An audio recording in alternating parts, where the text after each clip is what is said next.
இதே முண்டே தண்ணி இருக்குப்பா. தற்போது எங்க ஊருக்கு வர தண்ணி பைப் உடைஞ்சிட்டு இருக்கு. கிட்டத்தட்ட 2-3 நாளா தண்ணி வீணாய் போயிட்டு இருக்குது. ஒருத்தர் கூட பாக்குறதுல பாத்துருக்காங்க. ஆனா இது பாருங்க, இது வந்து நேற்று வந்து எனர்ஜி ஒர்க்கு சல்பஜனக்கு சொல்லி இந்த காவாலாம் எடுத்து வச்சு ரெடி பண்ணோம். ஆனா மெயின் கான்செப்ட் என்னன்னா அவங்க எடுத்துட்டு போயிட்டாங்க. அவர் காப்பி என் தலைவர் எனக்கு ஆர்டர் போட்டுட்டு இருக்காரு. இருந்தாலும் தண்ணி இப்ப ஏன்னா எங்களுக்கு வேணும்ன்றதை விட தண்ணி ஏதோ கொஞ்சம் வரும். ஆனா வீணாய் போயிட்டு இருக்கு. தண்ணி வீணாக கூடாதுன்றது தான் எங்களோட கான்செப்ட், மெயின் கான்செப்ட். ஆனா இங்க வரைக்கும் தோண்டினா பைப்பு சைடு தள்ளி போட்டா தான் நிக்கும். யாரும் வர மாட்டாங்க. ஒரே ஒரு ஆள் கூட చెప్పాపా అన్న లోడ్ పోతుంది ఏం లోడ్ అయితే పైప్ని ఇంక వరకు బెండ్ పోయింది పోయిపోయింది.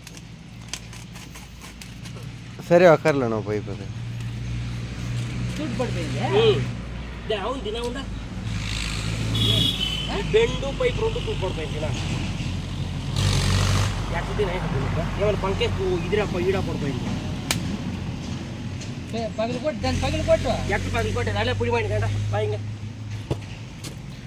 ఉండలేదు కానీ ఉండిపోవా నా ఉందా పర్వాలేదు పోను. బెండ్ మాత్రం తీసేట్లేదా తెలీదే వాడి కొంచెం இன்னும் கொஞ்சம் பின்னாடி போய் புடுறே. வரலாறு முக்கியம்.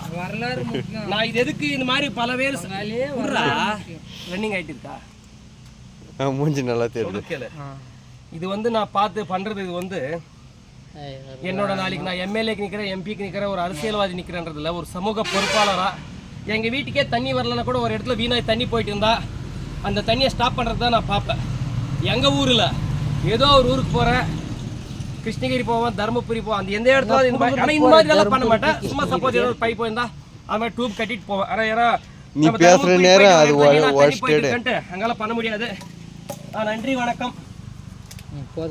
கட் பண்ணுறப்பா.